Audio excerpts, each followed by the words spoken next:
Welcome to Dare a New Belief, a place to discover what is possible for your life after the loss of a loved one, and where you will find inspiration, insight, support, and love, and hopefully a bit of laughter to help you through your day. Now, here's your host, Nada Hogan. Welcome to Dare a New Belief, where you will find light and life, love and joy, healing, faith, and hope. A place where you get to believe in what is possible for your life. And today I have the great honor to bring back onto the show Terese Castellanos, who holds a master's degree in social work from Loyola University in Chicago. Terese has 20 years experience working with adults, adolescents, couples, and families. She specializes in anxiety, depression, trauma, grief and loss, relationship issues, and major life transitions. And Terese believes through therapy, unresolved issues can be addressed so as to gain freedom from shame, guilt, anxiety, and depression, and working towards a healthier way of living that allows for a more meaningful and authentic life.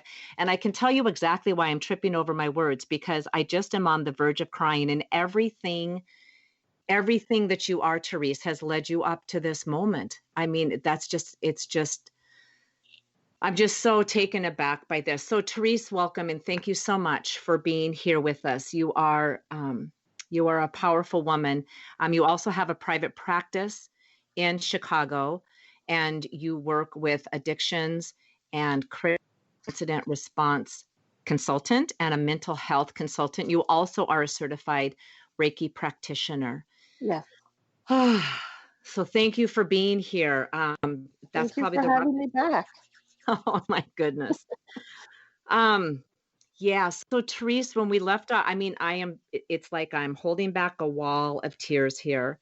And when we left off last week, we were talking about where you're at. Your mother is moved in with you today. Yeah. And she has been diagnosed with dementia, and that is very fast moving. It's just been 2 months and things have changed dramatically.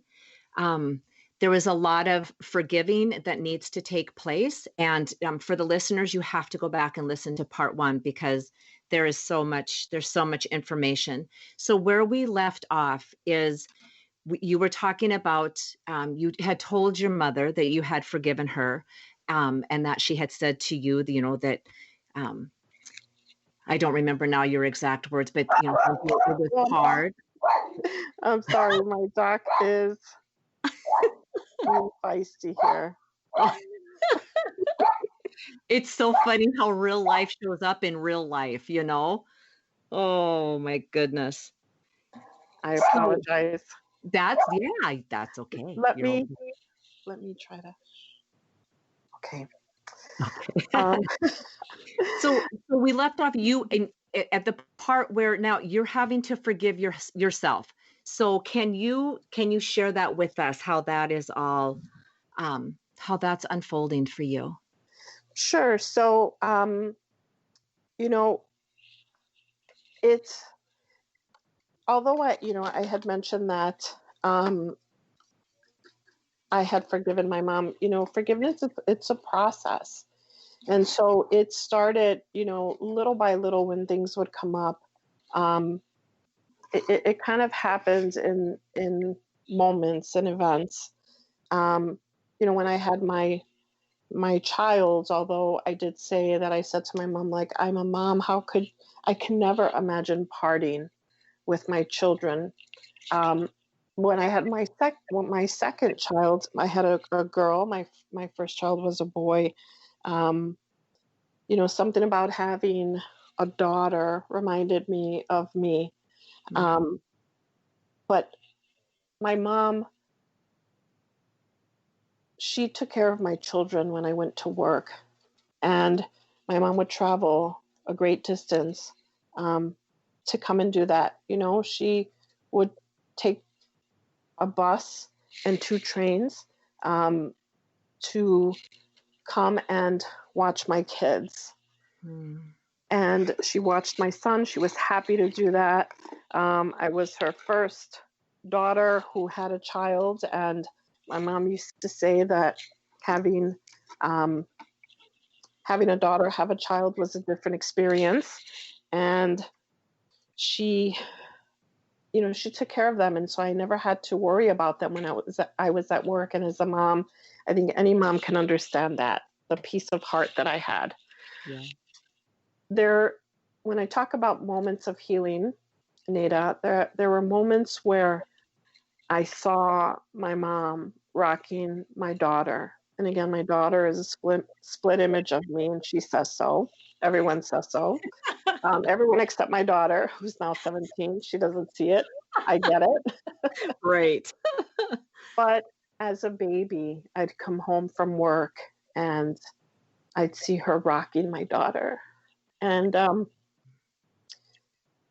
there were moments of gratitude because in rocking my daughter, I was really happy to see that my mother was giving to my children what she couldn't give to me. Yeah. And because our children are an extension of us, Mm-hmm. when she was loving my children and when she was rocking my daughter, I was getting held and loved and rocked as well. Yeah. And so there was healing in that for me. And those moments were over time that then made me realize that it wasn't fair, Nita. It wasn't fair for me to judge my mother so harshly when I too was an imperfect parent. There is no perfect parent. Right.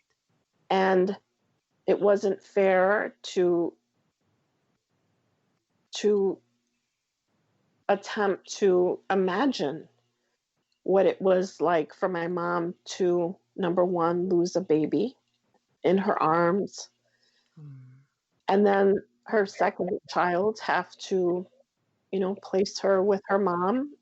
And what she did was the best thing that she could have done for me. I mean, being on a bus at 1 a.m. wouldn't have been safe for my mom, nor have been good for me.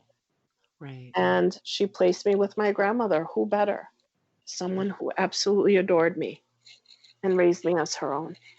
Mm. And so there were moments like this, Nada, that really started to work toward that forgiveness that I'm talking about. It wasn't, overnight. It was parts because, as I said, my mom, is difficult, and she's a strong personality. But there were moments, and there were things that she did that I am beyond grateful for. The other thing that my mom did that I'm very grateful for is that when my husband was dying, my mom was the one who took care of him, because my husband was closer to my family than he was his. We're a very close-knit family, and everyone adopted Roger because he was just a really good guy.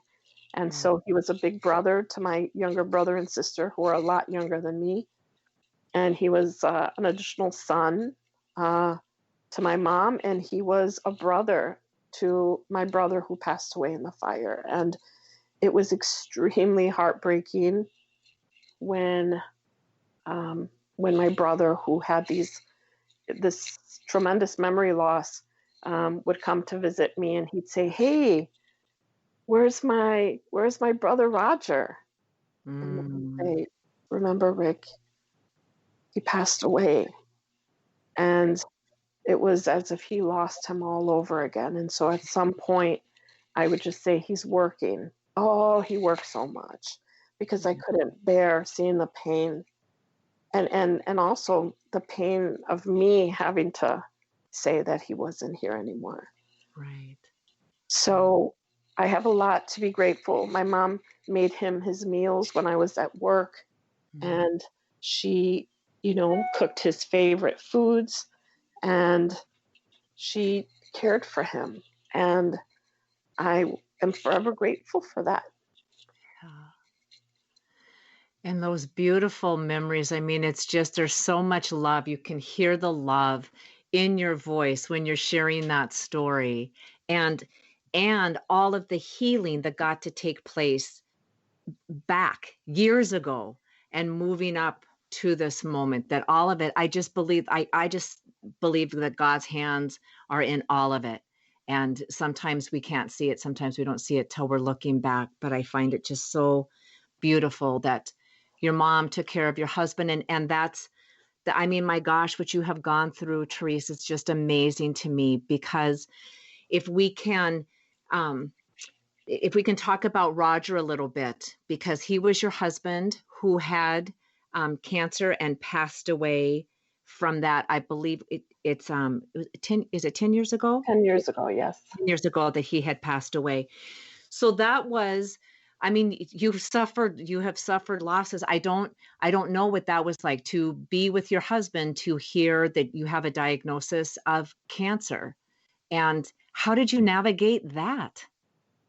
Well, Nita, it is an interesting story in the sense that, so 1 week before my husband and I got married, he had a terrible seizure, and where he didn't know who he didn't know who I was. He thought I was a relative. He thought I was 6 years old, and I was terrified that something, was going to be permanent. What they did is when they took him to the hospital, and this is literally the Saturday before the Saturday we got married, they did a CT scan, and they said to him, "It looks like you have a brain tumor." Wow. And he said to me, "We're not married yet, and I know that this is going to be a long road for me. So it's okay if you want to leave, because I know that this might be too much, and I don't blame you." Oh, wow. And I said to him, "Are you kidding me? Just because there's not a ring on my finger doesn't mean that I'm any less committed to you. Yeah. Just because we're not married, and we are going to go through this together." Yeah. Wow. And we got married, and we don't have enough time on this program for me to tell you all the wonderful things about him, but he was the strongest man I have ever met in my life. He had 4 brain surgeries. After every surgery he was a teacher. He didn't even have his staples out of his head, and he'd take the paper to his neurosurgeon and said, "Can you sign my papers, please, so I can go back to work?" Oh, man. And to show you his level of commitment to his students, his second brain surgery, the doctor said to him, the tumor is back. We have to get it out as soon as possible. And my husband said, "My students have back then they were ISATs or Iowas, something like that. But it's a big deal. It's their state test." He said, "My students have their state test coming up in 2 weeks. I will not be the cause of them doing any less than they can be doing. So I will have the surgery as soon as the test is over." Wow. And the surgeon said, "No, we need to do it." And he said, "I'm sorry, doctor, but I'm not changing my mind." And he had it scheduled the Monday after that Friday when they had their test.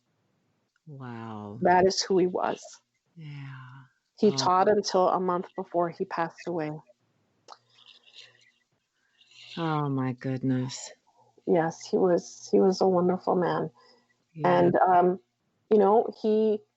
he taught me that we're not going to mourn. Don't mourn me. I'm still alive, and we're gonna make the most of our life together.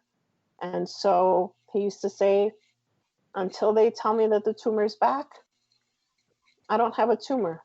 And so we lived in 6-month increments, because he had to get an MRI every 6 months. Okay.